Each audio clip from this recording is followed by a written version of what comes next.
Oi, pessoal, bom dia. Que Jesus abençoe a todos. Sejam bem-vindos. Um grande abraço.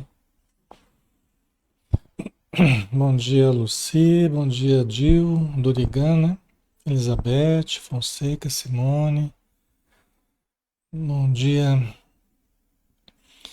Regina Cifuentes, Sabrina Vicentim, Silvia Pereira, Helena Maria, Rejane Flores. Bom dia, Légio Duarte, Lourdes Ogata, Lourdes Checheto.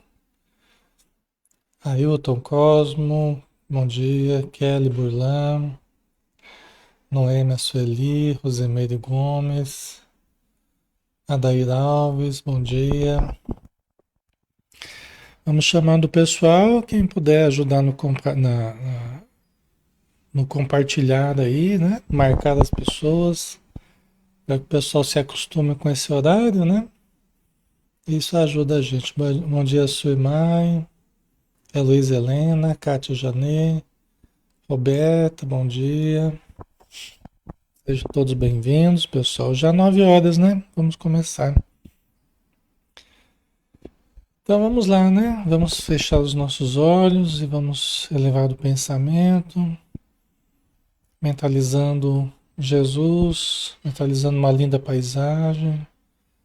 E nós, juntamente com o Mestre, compartilhando do seu campo vibratório, da sua palavra de luz, das suas irradiações de paz,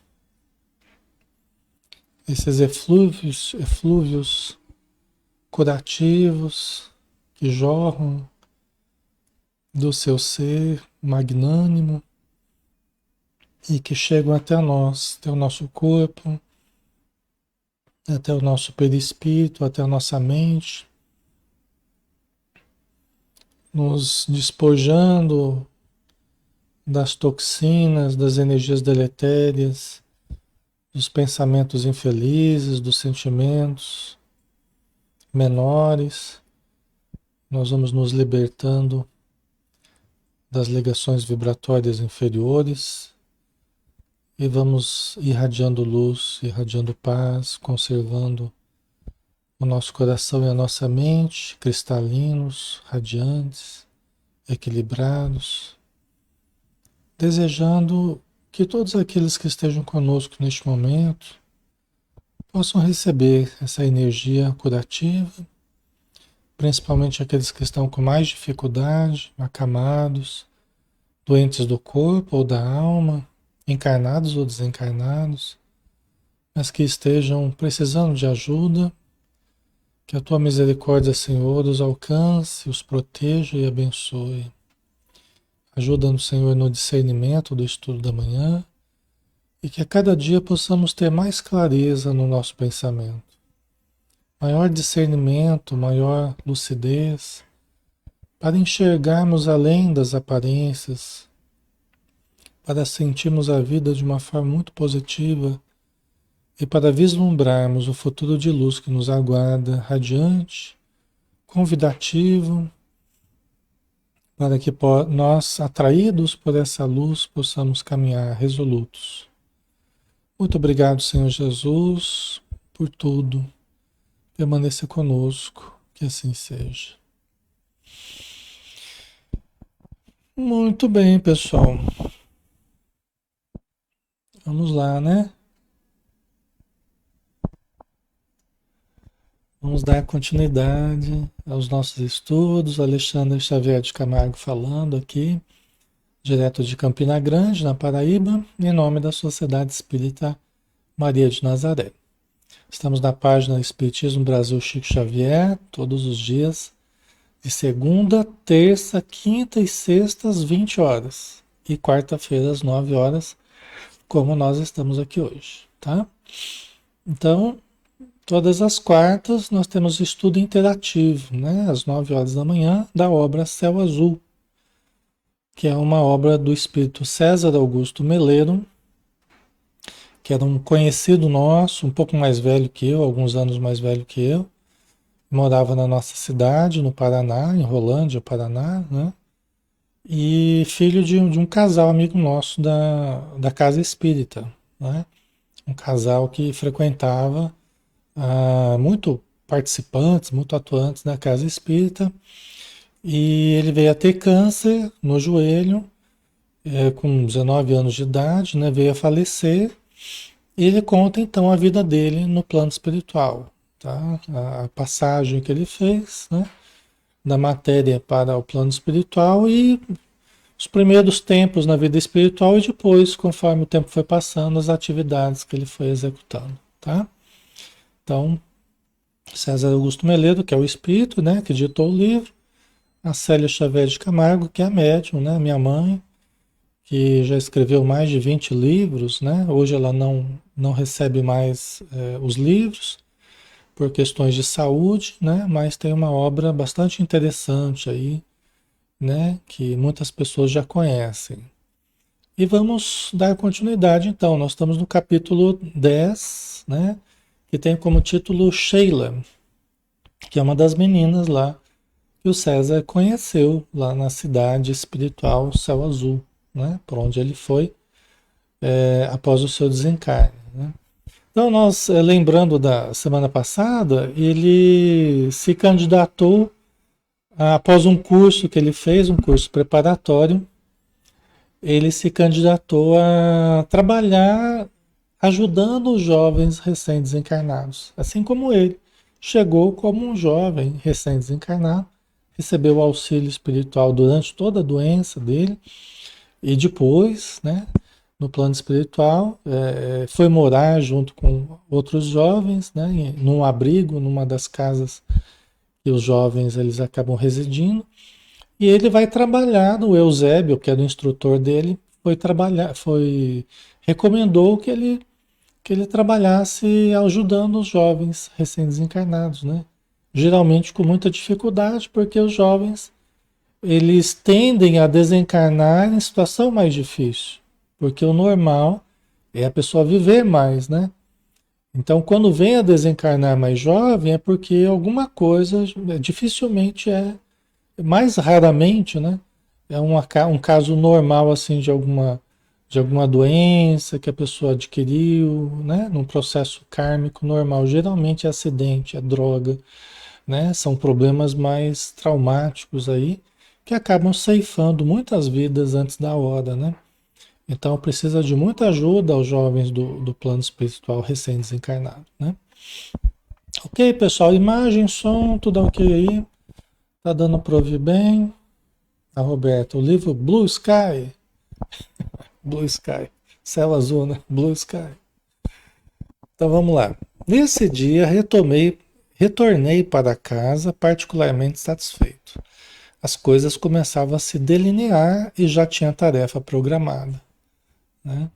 Porque ele já estava ficando meio inquieto por se sentir bem e por querer fazer alguma coisa, né? Então ele via os outros se movimentando, os outros trabalhando e ele ainda, né, estava pós a sua recuperação, ele ainda estava tentando se encontrar, né? Então agora já tinha alguma coisa se delineando para ele, né? Uma tarefa, né?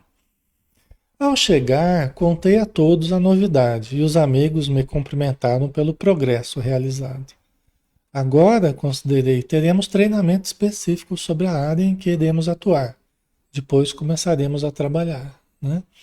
Que agora ele teria que se preparar com informações, né? Um treinamento específico, como ajudar os jovens recém-desencarnados, né?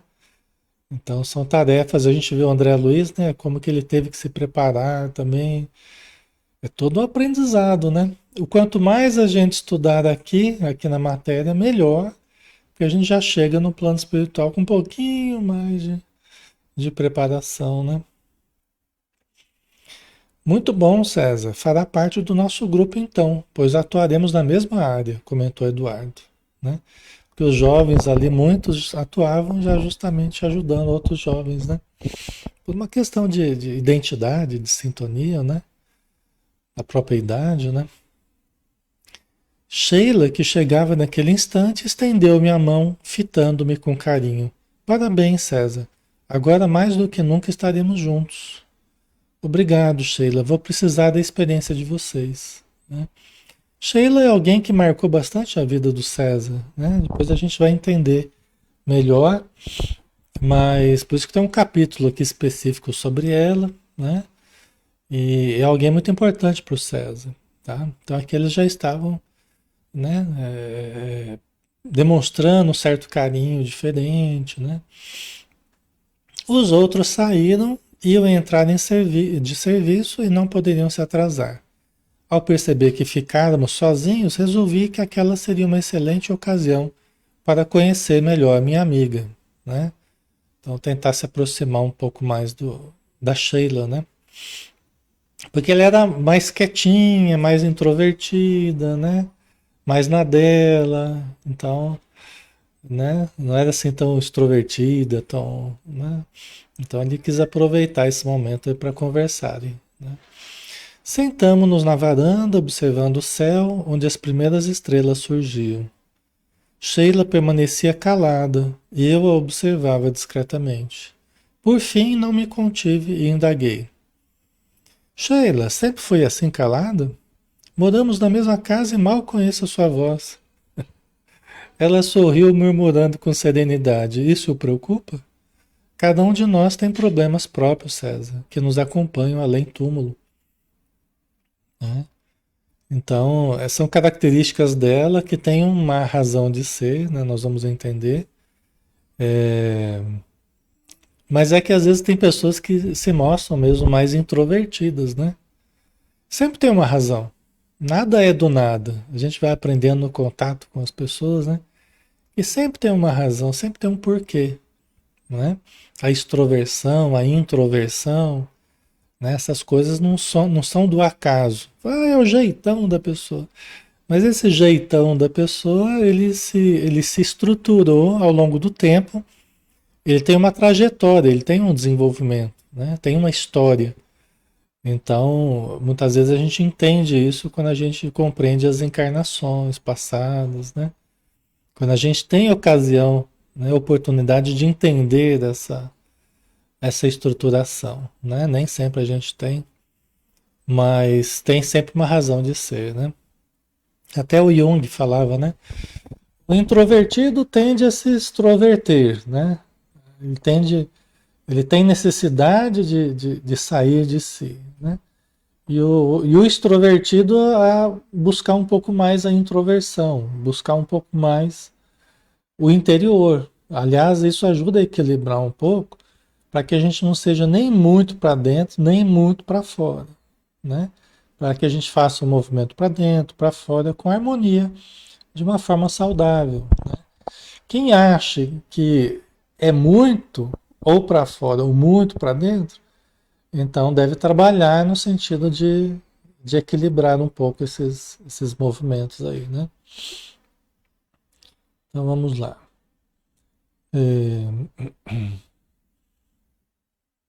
sei disso e peço desculpas, porém gostaria de conhecê-la melhor, saber do que pensa, do que gosta, o que a torna feliz ou infeliz, entende? Né? Ele queria conhecer melhor ela, né? Tinha curiosidade ali. Devia ser uma pessoa agradável, né? Eu conversei algumas vezes com a Sheila nas reuniões mediúnicas, né? Nossa, a gente teve a oportunidade de conversar com ela. E era assim, uma pessoa suave, uma pessoa serena, tranquila, né?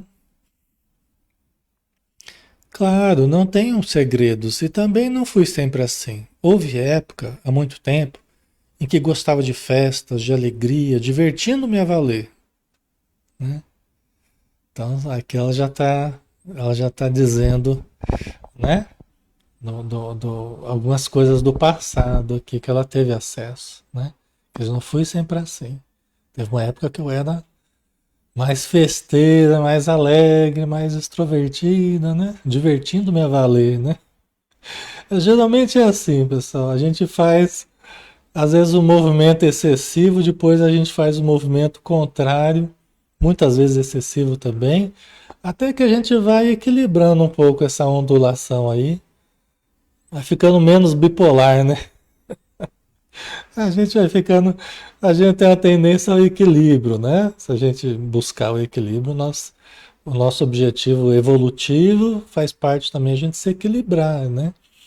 Para que a gente não caia nesses excessos aí, né? Todo excesso é algo ruim, né? O João Franco, eu sou 50% de cada um. Nem muito para dentro, nem muito para fora, né, João? Muito pelo contrário. Ai, ai. É isso aí.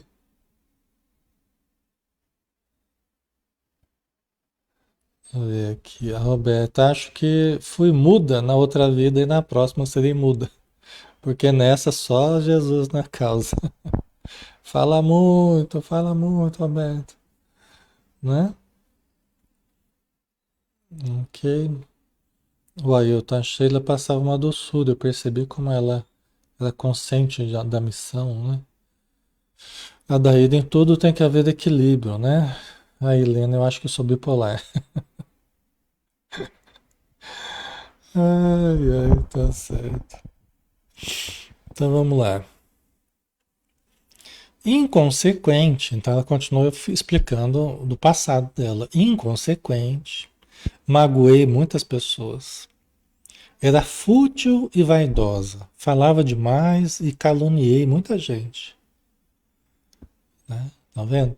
Então, muitas vezes, esse é o erro de quem fala demais, de quem, né, muito extrovertido excessivamente, porque a pessoa fica muito para fora, pouco contato com o profundo, com o interior, às vezes não pensa para falar, às vezes não pensa antes de agir, age muito por impulso, né?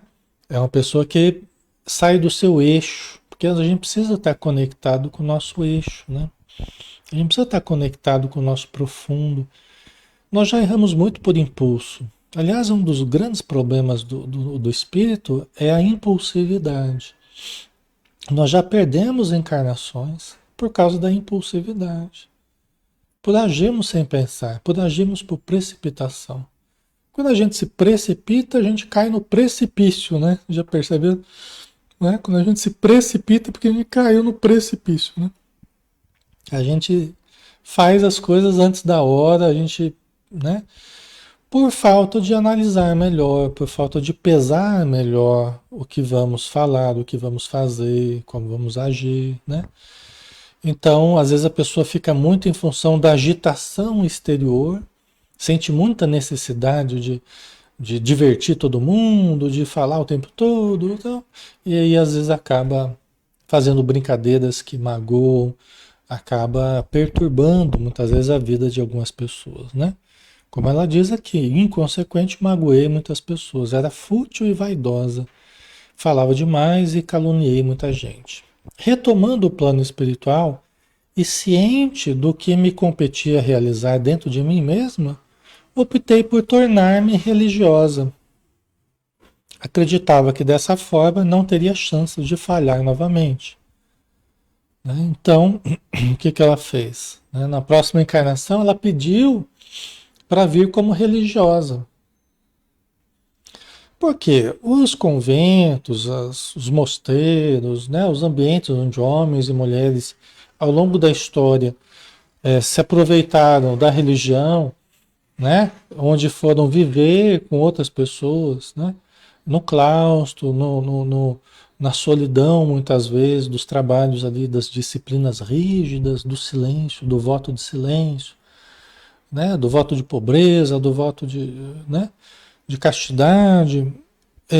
Embora não fosse uma situação natural, como a gente vê no livro dos Espíritos, né, quando fala do voto de silêncio, quando fala, Allan Kardec pergunta essas questões, né, os Espíritos falam que não é um processo natural, né, que nós temos que aprender a falar, a conviver, não adianta a gente se isolar, né, mas essas situações de conventos, de mosteiros, né, serviu para algumas pessoas, para muitas pessoas, como um processo de disciplinamento. Então, isso foi usado pelos espíritos, aproveitando que havia essas estruturas, aproveitando que havia essas disciplinas rígidas, né? Não muito naturais, mas que estavam sendo usadas aqui na Terra, muitos se candidatavam ao reequilíbrio, pelo menos à contenção de certas atitudes inconvenientes através da internação nesse tipo de atividade, nesse tipo de vivência, que funcionava como que um remédio meio drástico para conter um pouco aquela excessiva extroversão, aquela inconsequência, né? Então, no voto de silêncio, aprendendo a conter a fala, né? Vocês entendem? Então, funcionou como uma espécie de disciplinar, né? De certos potenciais que todos temos, né? Muitos passamos pela igreja, muitos passamos por esses conventos, mosteiros, muitos de nós, inclusive no movimento espírita, muitos já estivemos na igreja católica, já vestimos a batina, eu mesmo sei que eu já estive, né? Então, só que é uma fase que passou, né? Não sei exatamente como é que foi minha atuação nessa época, mas não deve ter sido muito boa, não. Mas enfim, né? Então ela está dizendo do que ela passou e do que foi importante para ela, né? Como um processo de disciplinar, né? Ela achava que dessa forma não teria chance de falhar novamente. De certa forma, foi útil, diz ela aqui, essa existência. De certa forma, foi útil, porque me deu a oportunidade de controlar melhor a língua. Contudo, tirou-me a bênção do convívio com as outras pessoas, onde realmente estão os nossos problemas e desafios. Então, a ajuda, por um lado, ajudou ela, né? Ela diz, ó, de certa forma me ajudou, porque ajudou a controlar um pouco a língua. Mas tirou-me a bênção do convívio com outras pessoas, aquele convívio mais intenso, né? Do dia a dia, aquela coisa. Porque às vezes, mesmo convivendo com outras pessoas, a relação com os outros, né? Nos conventos, nos mosteiros, muitas vezes era muito limitada. Porque a gente não podia nem conversar, às vezes, com os outros. Né? Então depende do lugar, era mais rígido, menos rígido, né? Certo, pessoal? Então, e depois a gente vai ver que ela errou também. Nessa fase, dentro da igreja, ela também errou, teve alguns erros graves também, que depois nós vamos entender, né? No decorrer da história aí, tá? Então, como muitos de nós erramos também, dentro da igreja, né? Em séculos passados, ela teve alguns problemas também aí, tá? Mas, de certo modo, ajudou ela a controlar a língua, né? Retornei ao mundo na última encarnação para tentar acertar e progredir ao lado daqueles a quem tanto ferira no passado. Não teria, porém, muito tempo. Desencarnei jovem, mas consegui pagar um pouco das dívidas que fizera, sem contrair grandes débitos. Não é? Então, nós não sabemos exatamente a trajetória dela, né? Só alguns fragmentos. Né? Então, ela retornou no mundo na última encarnação. Essa que ela morreu jovem, não da religiosa, né? Mas da reencarnação provavelmente seguinte, né? Em que ela morreu jovem, por isso ela está jovem no plano espiritual. Alexandre, próxima pergunta, né? Alexandre, a pessoa morre jovem e fica jovem, né? Veja bem, as pessoas ficam no plano espiritual como elas mais se identificam. Só que como há uma alteração no perispírito, né? Quando a gente vai reencarnar, quando a gente está no novo corpo, há uma certa alteração no perispírito. Então, se a gente morre jovem, nós vamos para o plano espiritual, vamos nos mostrar geralmente jovens, do jeito que foi como a gente desencarnou. Só que o processo de amadurecimento no plano espiritual é mais rápido. Né? O processo de amadurecimento no plano espiritual, de crescimento, vamos dizer assim, é mais rápido. crianças que morreram crianças, elas crescem e elas se desenvolvem no plano espiritual de forma mais acelerada do que na Terra. Porque não tem o corpo físico grosseiro, pesado, lento, que dificulta o progresso do espírito aqui na Terra. Aqui demora, né? Os anos se arrastam e até que a gente chegue na plenitude. No plano espiritual é mais rápido esse processo. Até no Evangelho, no começo do Evangelho, explica isso aí. Quando fala dos mundos superiores, mundos inferiores, né? Os espíritos vão explicar esse processo, né? Porque conforme os corpos menos densos, a infância é mais rápida, né? Tudo é mais acelerado, certo? E também no plano espiritual a gente tende a se expressar, a se mostrar, né? Conforme a gente se sente. Então a gente vai se posicionando em termos de aparência, em termos de características, como a gente se sente mais dentro da gente, tá? Então isso prevalece como a gente se sente, o nosso íntimo, né? Tá? Ale Rosa, mas existe o botox espiritual. Se você morrer velho, se o seu estado vibracional for bom, sim, com certeza, é isso que eu estou dizendo, né? É como você se sente mais internamente, né? Então, a pessoa pode morrer bem velhinho, bem desgastado fisicamente, e em pouco tempo no plano espiritual tá rejuvenesceu, né? Já tá mais mocinho, mocinho, né? Já tá mais jovenzinho. Porque é uma alma jovial, é uma alma alegre, é uma alma, né? Quase uma criança, né? Então tem o botox espiritual, a plástica. E o grande embelezamento espiritual é a caridade, né? É o amor. Quanto mais luz a gente vibra, quanto mais amor a gente radia, mais nós nos mostraremos com saúde no plano espiritual, com jovialidade, né? Com leveza, tá? Mas mesmo assim, se eu me sentir, eu me gostar mais de aquela aparência de ancião, eu me identifico, por exemplo, não estou falando de mim, mas vamos supor, eu me identifico com a figura do ancião, de barbas, daquele senhor de idade, com cajado, eu posso me apresentar no plano espiritual dessa forma, né? Eu posso acabar me tornando essa pessoa por identificação de gosto, tá? Então, cada um com o seu... É conforme o gosto do cliente. Ai, ai, Antônio, é minha primeira vez aqui. Tem como ver os capítulos anteriores? Tem, Antônio, tem. Tem aqui no próprio Facebook, mas é mais fácil a playlist no YouTube, tá? Eu vou colocando tudo no YouTube depois, se você quiser, eu passo para você, tá? Ok, pessoal? Vamos lá, né? Continuando aqui.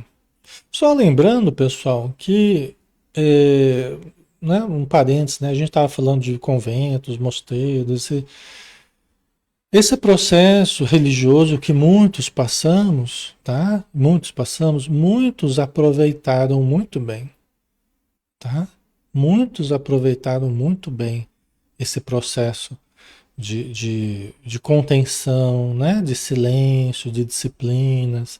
Muitos aproveitaram muito bem para a prática da caridade, para o estudo, para o autoconhecimento, né? Para o auxílio ao próximo de uma forma geral, tá? Muitos não aproveitaram, mas muitos aproveitaram e foram grandes exemplos ao longo do tempo aí. Alguns conhecidos da história, outros menos, né? Outros anônimos, tá? Então, na história tivemos muitos religiosos, né? Que realmente serviram a Jesus dentro da sua crença, das limitações que precisaram, mas foram muito bem sucedidos. Tá? Muitos padres nos ajudam espiritualmente. Muitos padres nos ajudam. Muitos padres, as nossas reuniões mediúnicas, sempre há sacerdotes também ajudando nas reuniões mediúnicas. Tá? Tanto de formação católica quanto evangélicos, né? E de outras religiões também. né? No plano espiritual não há essa divisão. Há a busca do bem, há a busca do amor, a busca do auxílio, onde todos nós nos encontramos, na caridade, é onde tudo se encontra, né? Tá? Certo? Vamos continuar com a Sheila aqui, né? Ela se calou e eu completei. Ficou o hábito de falar pouco, como resquício da vida no convento. Exatamente. Agora tenta o equilíbrio, ela está dizendo, né? Falar quando necessário e de forma construtiva, procurando ajudar e evitando ferir as pessoas, né? Então fica um certo trauma, né? É que nem cachorro que levou picada de cobra tem medo até de linguiça, né? Aquele dito popular, né? A gente, quando já errou muito numa coisa, aquilo que a gente tem muito medo no presente, a gente não sabe por quê, mas eu tenho medo de me envolver com tal coisa, um medo de. Geralmente aponta problemas que a gente teve naquela área. Então, o cachorro que levou picada de cobra tem medo até de linguiça, né? Coisas que a gente já pisou na bola, coisas que a gente já exagerou, hoje a gente tem muito medo daquilo. A gente passa longe. Às vezes encobre uma certa tendência mesmo àquilo que a gente muito teme. Tá?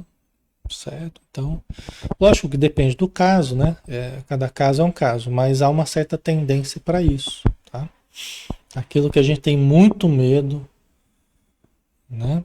Ou que a gente tem uma raiva daquilo, a gente tem sabe, uma coisa assim muito, né, forte, uma aversão àquilo, geralmente a gente teve algum envolvimento com aquela atitude, com aquele tipo de atitude, sabe? Mas isso é uma outra história, né? Certo? É, então vamos lá, né? Ela ficou o hábito de falar pouco, né? Como sabe tanta coisa do seu passado? Perguntou o César, né?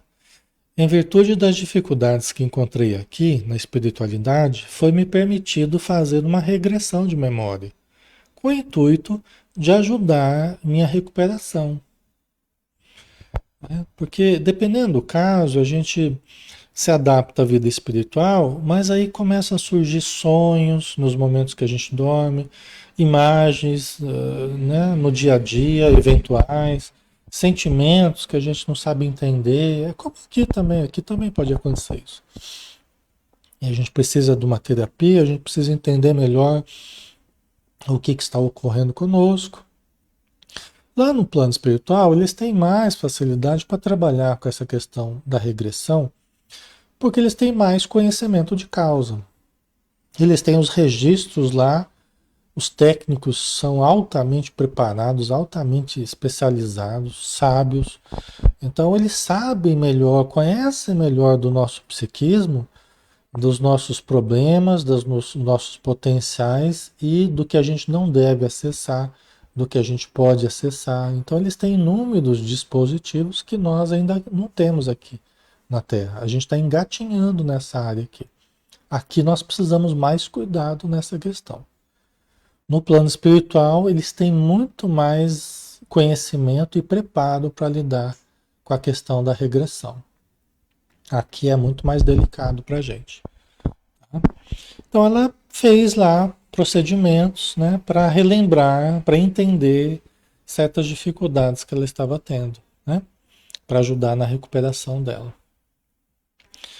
Ah, começa a compreendê-la melhor, Sheila, o que só aumenta a minha admiração por você. Sheila corou constrangida e, dando uma desculpa, foi para o seu quarto. Saída pela direita, né? Então ela mais que rapidamente, tchum, né? Ela ficou lá meio constrangida, né? Com as palavras do César e falou, opa, deixa eu sair fora aqui que o negócio tá esquentando, né? Lá no plano espiritual também tem as paqueras, namoro, viu? Não é só aqui na Terra não, viu?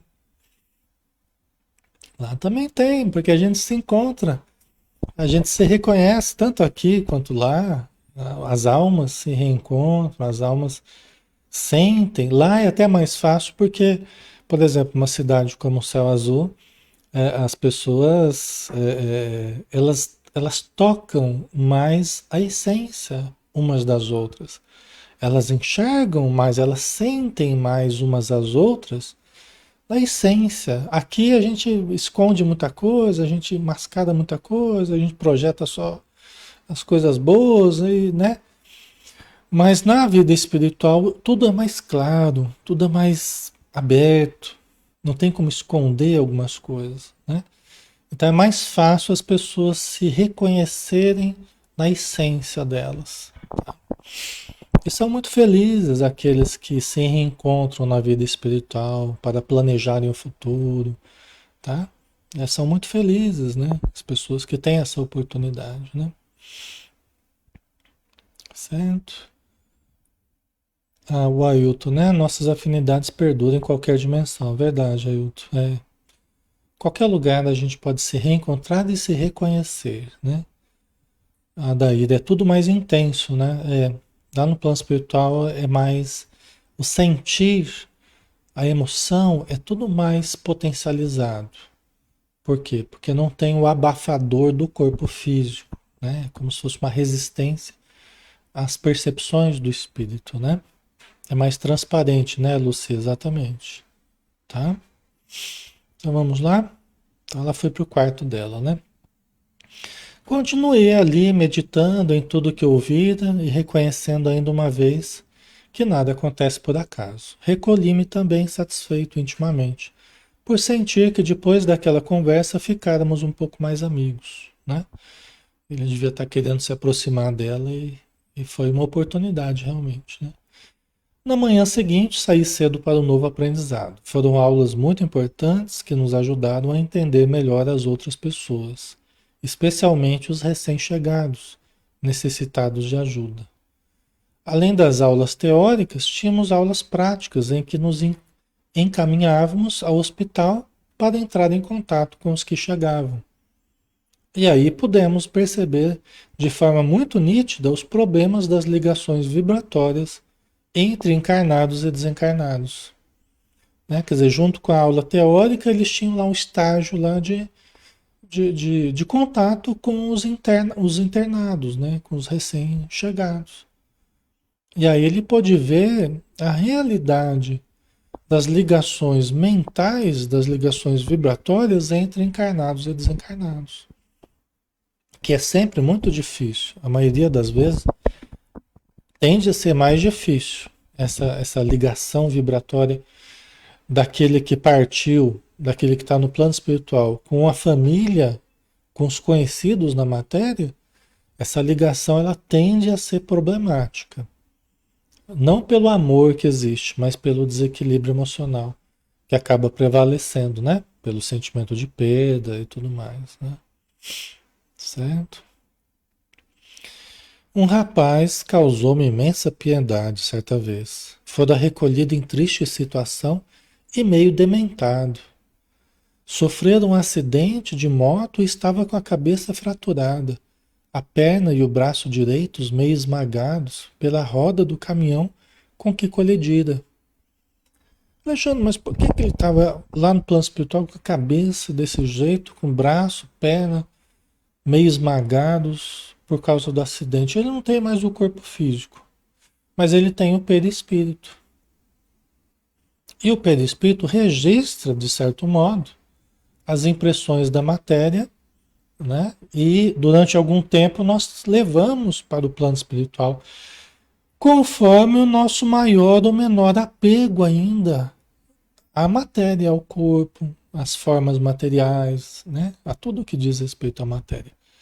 Conforme a gente vai compreendendo as coisas do espírito, a realidade espiritual, e a gente vai se tratando no plano espiritual, a gente vai se libertando das impressões mais grosseiras da matéria. E o perispírito vai se reajustando, né? Conforme os tratamentos que a gente recebe, conforme a mudança da nossa mente. Porque muitos desencarnam e acham que estão encarnados. Entendeu? Então eles acham que a realidade é a realidade do acidente, é a realidade da lesão, é a realidade da dor, e continuam levando essa sensação, essa percepção durante um tempo específico. Até que percebe, poxa, eu já estou na vida espiritual. Eu não tenho mais o corpo físico, né? Então ele começa a fazer a mudança mental, emocional, baseada em conhecimentos novos, né? E aí ele vai conseguindo mais elementos para poder ter saúde, para poder se reajustar. Mas é um processo lento, pessoal. E é um processo também emocional, não é só físico, não é só mental, é emocional. Entendeu? Até para a pessoa que fez o bem, que fez muito bem, né? Mas teve lá alguns probleminhas também, e tal. Não é fácil se readaptar à vida espiritual, porque ela consegue avaliar melhor situações e ela consegue enxergar até situações que ela não achava que tinha errado, ela consegue enxergar certos erros. Então é um processo emocional de relembrar de certas coisas, de se condoer, que não é simples. Né? Então não é de uma hora para outra que a gente adquire um equilíbrio no plano espiritual, né? Certo? Então aquele, né, esse rapaz, né, que estava ainda trazendo esses problemas no perispírito, né, no corpo espiritual. Roupas rasgadas e todo ensanguentado. Dormia e a espaços regulares estremecia todo, agitando-se e gemendo dolorosamente. Ao mesmo tempo, parecia ouvir chamados, porque murmurava. Alexandre, aí não entendi. Por que roupas rasgadas? Ele não está no hospital? Já não recebeu ajuda? Não está recebendo ajuda? Por que está com roupas rasgadas e todo ensanguentado? Ele não foi limpo? Ele não está sendo tratado? Aí a gente se esquece, e a gente precisa lembrar, que o que impera no plano espiritual é a realidade mental. É a realidade mental. Essa é que impera. Então, enquanto ele está achando que ele está encarnado, acidentado, e que ele está com aquelas roupas, e que as roupas estão rasgadas, e ele está todo ensanguentado, e que tá. Enquanto ele acredita nisso piamente, e ele vive essa realidade mental, é assim que ele vai se mostrar no plano espiritual. Assim como aquele que se matou, que se enforcou, ele aparece com a corda no pescoço. Não tem mais a corda ficou na matéria aqui. Mas ele acredita que a corda está no pescoço. E ele aparece espiritualmente com a corda no pescoço. Ele revive esse processo. Ele vive essa realidade mental própria dele, essa cristalização mental, esse trauma que houve, que ele não conseguiu processar ainda, certo? Então prevalece a nossa realidade mental. Aqui no plano espiritual também, no plano material também, de certo modo, né? Mas aqui a gente tem um corpo que não expressa exatamente a mente, né? Ele é mais pesado, ele não é tão maleável, né? Mas no plano espiritual, sim. É um processo muito transparente, a nossa realidade mental, né? Por isso que ele vivia essa aparência, né? Essa aparência que foi a aparência que ele deixou o corpo físico, né? E ele parecia ouvir chamados que murmuravam. De onde vinham esses chamados, né? Quem me chama? Estou indo. Não chore, mamãe. Não chore, papai. Socorro, socorro. Os enfermeiros corriam para o lado do leito e procuravam contê-lo, impedindo-o de levantar-se, porque ele entrava numa crise alucinatória, né? Devido à ligação mental com a família da Terra. Então a família vibrando aquele desespero, aquela saudade, aquela chamando por ele, talvez, né? Então ele ouvia e se desequilibrava e pedia socorro, né? E os espíritos tentando ajudá-lo, né? Tentando impedir ele de se levantar. Mateus, penalizado, passou a mão sobre a cabeça do rapaz, convidando-nos: oremos. Aplicarei um passe para tranquilizá-lo. Concentramo-nos. Alguns minutos após a transmissão de energias calmantes, o enfermo serenou, dormindo profundamente, né? Então, são recursos que os espíritos usam nem sempre funcionam como os espíritos querem que funcione, porque às vezes o desequilíbrio é tão grande, né? E às vezes a pessoa vai mesmo em busca da família e larga tudo e não tem jeito de segurar, né? Tá? E no caso aqui ele dormiu profundamente. Como podem ver, os danos do pensamento desequilibrado dos encarnados são flagrantes. O conhecimento da vida espiritual, da realidade após a morte física, dá uma confiança e uma serenidade que dinheiro nenhum pode comprar, que é verdade. Crianças ensinadas, né, na evangelização infantil espírita, com conhecimento da imortalidade, da reencarnação, da existência de Deus, da comunicação com os espíritos, crescem com uma outra visão totalmente diferente. Enfrentam a morte de uma forma totalmente diferente, lidam com as perdas de uma forma diferente, porque aprenderam desde cedo a entender a realidade não apenas como uma realidade física, mas também como uma realidade espiritual, acima de tudo, né? Então é muito interessante isso, né? O desconhecimento ele faz com que a gente veja a vida e sinta a vida e os acontecimentos de uma forma específica, acreditando que a vida é apenas a matéria e que acabou, morreu, acabou tudo e perdemos o contato e não tem mais jeito, nunca mais e tal. E aí o sofrimento é muito grande, né? Mas quando tem o conhecimento pode ser totalmente diferente. Essa é a percepção que a gente tem, né? A vivência que a gente tem. Certo, pessoal? Vamos lá? E aqui falou bem, né? Dinheiro nenhum pode comprar, como o Mateus explicou, né? Essa condição de serenidade, né? O nosso irmão sofrerá ainda por um bom tempo a ação deletéria da mentalização doentia dos familiares encarnados, até que o tempo se incumba de acalmar-lhes a dor, trazendo um pouco de esquecimento. Nesse caso, esquecer um pouco aquele que foi, não é desamor, é necessidade de readaptação à vida, tanto para quem fica aqui na matéria quanto para quem vai para o plano espiritual. Não há melhora real sem esquecimento do mal. A família não é o mal, mas a atitude da família acaba sendo, né? Então é preciso um certo esquecimento para deixar as coisas acomodarem, para as pessoas se reorganizarem aqui na matéria, para a pessoa se reorganizar no plano espiritual. É muito importante isso, tá? Certo? O problema não é amar, né? Tanto aquele que vai quanto aqueles que ficam. O problema não é o amor. O problema é que o amor precisa ser aliado ao entendimento para dar uma direção para esse amor mais adequada.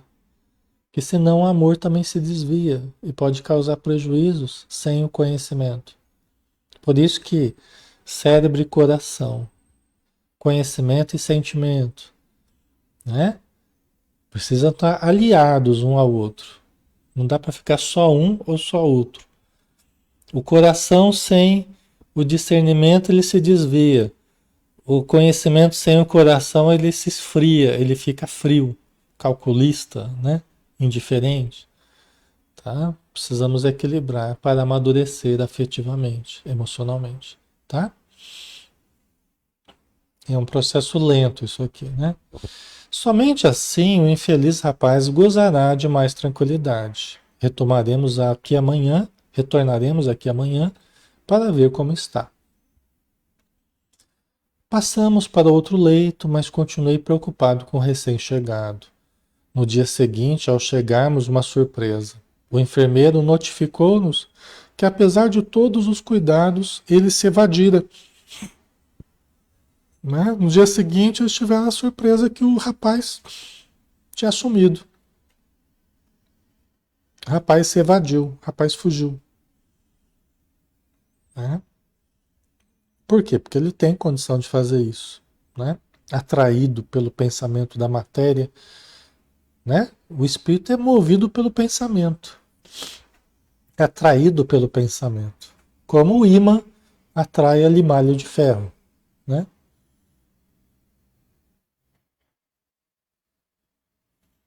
A Terezinha, nem sempre meus filhos crescerão um pensamento espírita. Eu sempre fiz o evangelho no lar e hoje eles não seguem nem acreditam na reencarnação. É verdade, Terezinha. É verdade. Isso pode acontecer mesmo.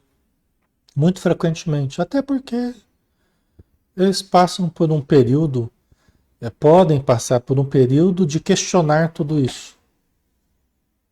Mas pode ser que mais para frente, aquelas sementinhas que você colocou dentro deles, aquelas informações que hoje eles renegam, né? Pode ser que na necessidade eles venham a lembrar e venham a procurar, precisem procurar. Pode ser que leve mais tempo esse processo. Pode ser que só no plano espiritual ou antes disso, tá? Então, mas o que você fez não foi em vão, não foi perdido, tá bom? Só que cada um tem o seu tempo, cada um tem suas necessidades, suas dificuldades, às vezes de acreditar, de confiar, né? Então, a gente tem que também entender isso, tá? Não quer dizer que foi em vão, não, porque nada do que a gente faz de bom é em vão, né? Tudo acaba tendo a sua importância, certo? Então o rapaz ele saiu, foi embora, desculpando-se, o que estava cuidando ali, o responsável, desculpando-se, explicou. Estávamos muito assoberbados de serviço e com falta de pessoal. Chegaram mais 3 pacientes e os atendíamos, quando o rapaz entrou em crise e não pudemos contê-lo. Saiu em desabalada carreira, desaparecendo de vista. Então acontece, isso pode acontecer no plano espiritual também, né? O André Luiz fala lá de momentos que eles estavam assoberbados também. Muito trabalho, pouca gente, o André Luiz passou a noite inteira trabalhando. Pode acontecer, né? E ele entrou justamente em crise nesse momento, o rapaz. E aí não teve jeito, eles estavam lá ocupados com outros pacientes, ele aproveitou e foi embora, né? É um problema, mas cada um acaba encontrando aquilo que busca, né? Cada um acaba tendo o aprendizado que precisa, né? E agora, indagou Gilmar como porta-voz da apreensão do grupo todo. Agora, considerou Mateus com serenidade, retornará para o lar terrestre completamente dementado e sem saber do que está acontecendo, porque ele ainda não tinha tido consciência, equilíbrio, né? Ele mal percebia pelo jeito que ele tinha desencarnado, acho que ele nem sabia, né? Então ele vai voltar ao seu lar completamente alienado, sem saber o que está acontecendo. E irá pesar na economia psíquica dos familiares encarnados, que o atraíram com seus apelos. Então, tanto um quanto o outro, tanto a família quanto ele, vão ter o aprendizado que precisam. Então, se a família fica insistentemente chamando, por não compreender, por não discernir, fica chamando, acaba atraindo a pessoa que não está bem, que está desequilibrada, e isso não vai ajudar o equilíbrio da família. Isso vai trazer mais dificuldades para a família. Às vezes um ou outro da família começa a adoecer, às vezes alguém que tenha mais mediunidade começa a sentir a presença em forma de tristeza, em forma de confusão mental, em forma de dores físicas, de angústia, de desespero, começa a entrar em depressão. Aí pode acontecer de tudo. Desculpa, pessoal. Tá? Então nem o desencarnado vai encontrar alívio no contato da família, nem a família vai encontrar alívio no contato com o desencarnado. Pelo contrário, a situação tende a se agravar até que se haja espaço para uma ajuda efetiva novamente, né? Certo? Isso acontece muito, muito, muito, pessoal. Isso acontece muito. tá? Por desconhecimento, por indisciplina mental, emocional, acontece muito, tá? Nada podemos fazer? Indaguei penalizado. Por ora, não. Vamos aguardar. De qualquer forma, não estará desamparado. Amigos e familiares desencarnados velarão por ele. Velarão pela família toda, por ele, né? Como estão velando, né? Então os espíritos são pacientes, tem a hora certa em que eles vão se abrir da ajuda, né? Mas por hora terão algumas experiências que servirão como aprendizado, né? O mal acaba sendo o próprio remédio que nos faz melhorar, às vezes através da dor, né? Mais do que nunca agradeci a Deus a oportunidade que me concedera de ter nascido em lar espírita, né? Cada coisa que aconteceu, né, o César falou, graças a Deus que, né, que minha família me ajudou. Família espírita, a gente entende, sofreu sim, né? Sofreu, os familiares sofreram. Mas era um sofrimento também permeado de conhecimento, permeado de resignação, permeado de compreensão, né? Que é muito melhor, que é muito mais produtivo, né? De fé, né? A compreensão e a ajuda dos pais, familiares e amigos fora de capital importância para a minha recuperação, ajudando-me extraordinariamente a superar as dificuldades que teria fatalmente na vida espiritual. Inclusive, numa comunicação mediúnica, né, que a gente viu do César, o César até falou assim: olha, eu agradeço muito este grupo, o grupo da Casa Espírita, o grupo mediúnico, né? Porque me ajudou aliviando a minha dor durante o processo da doença. Porque ele fala assim que a dor poderia me fazer chegar no plano espiritual alienado. A dor poderia ser tão intensa que eu chegaria no plano espiritual alienado. E ele não chegou dessa forma, ele chegou muito bem, né? Em parte por causa dos tratamentos que foram feitos nas reuniões de desobsessão, a gente atendeu espíritos ligados a ele, ligados à doença dele, né? Porque eles acabaram provocando câncer ali, né? Havia um débito e havia uma cobrança, depois vocês vão entender melhor isso aí. É, inclusive em outro livro, que chama De Volta ao Passado, né? Que é o segundo livro do César, ele explica melhor o processo da doença, do câncer, essa relação de débito-cobrança aí, que tem origem no passado, né? Mas aí é um outro livro, tá? Então, ele foi muito grato a toda a ajuda que ele recebeu, porque ele chegou numa forma bem melhor no plano espiritual, né? Não fosse a fé profunda em Deus, a certeza de que a morte não existe e que a imortalidade da alma é uma realidade, provavelmente teria eu tido os mesmos problemas do desventurado rapaz, né? Provavelmente. Que fugira do hospital deixando uma situação segura e confortável pelas incertezas de caminhar sozinho pela espiritualidade, sujeito a toda sorte de perigos. E é verdade isso aqui, pessoal, porque você está numa cidade como o Céu Azul, você está num hospital recebendo auxílio, medicamento, alimento, cuidados, proteção no plano espiritual é muito importante. É extremamente importante.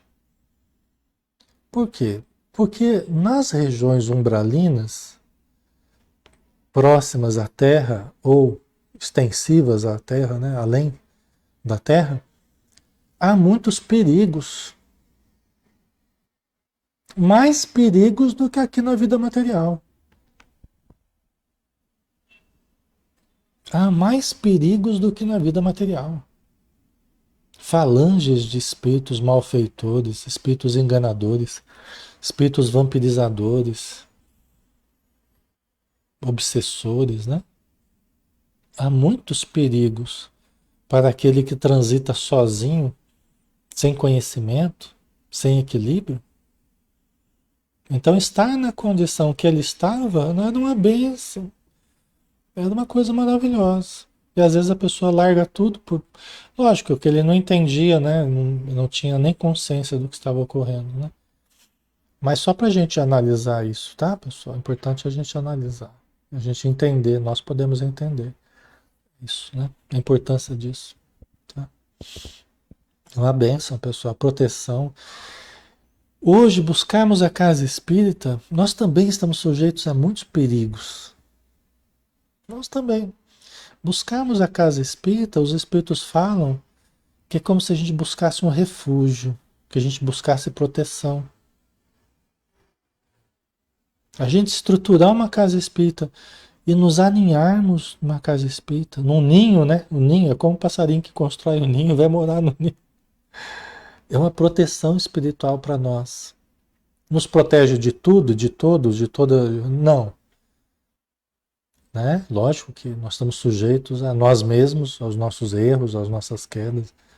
Mas é como se buscássemos um ninho protetor para nós, buscássemos um auxílio, uma proteção de um grupo, nos colocássemos sob a proteção de um grupo espiritual que realmente nos ajuda muito. Tá? Então é uma coisa para a gente analisar. Estamos na hora já, né? Terminamos aqui. Terminamos aqui nosso estudo de hoje, né? Semana que vem a gente continua esse estudo. Toda quarta-feira, às 9 horas, a gente está aqui, né? Lembrando que amanhã, hoje à noite, a gente não tem estudo, amanhã, às 20 horas, a gente tem o livro da Joana de Ângeles, né? E aí a gente conta com vocês aí, tá?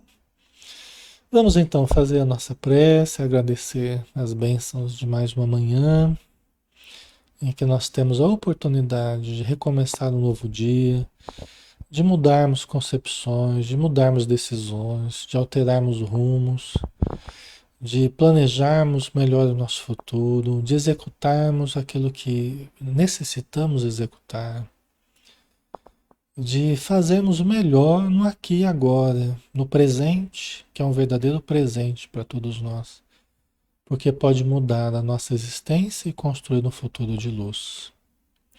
Ajuda-nos, Senhor Jesus, para que a mudança comece em nós, no nosso pensamento, no plasmar de uma vida melhor, de uma vida mais saudável, mais plena, mais feliz, mais amorosa, mais consciente, que começa em cada pensamento cultivado, em cada sentimento cultivado, em cada escolha feliz que nós fazemos, em cada decisão de amar. Nós vamos construindo uma vida melhor. E nós temos poder de fazer isso, porque a presença divina está em nós. O reino dos céus vai crescendo em nós conforme nós o cultivemos. Então, dessa forma, Senhor, que possa brilhar a tua luz dentro de nós, cada dia mais e mais. Obrigado por tudo e que o teu amor nos envolva hoje e sempre. Que assim seja. Ok, pessoal, bom dia para todos, excelente dia, aproveitem bem, né? E até amanhã, se Deus quiser, às 8 horas, às 20 horas, tá? Um abração, pessoal, até mais.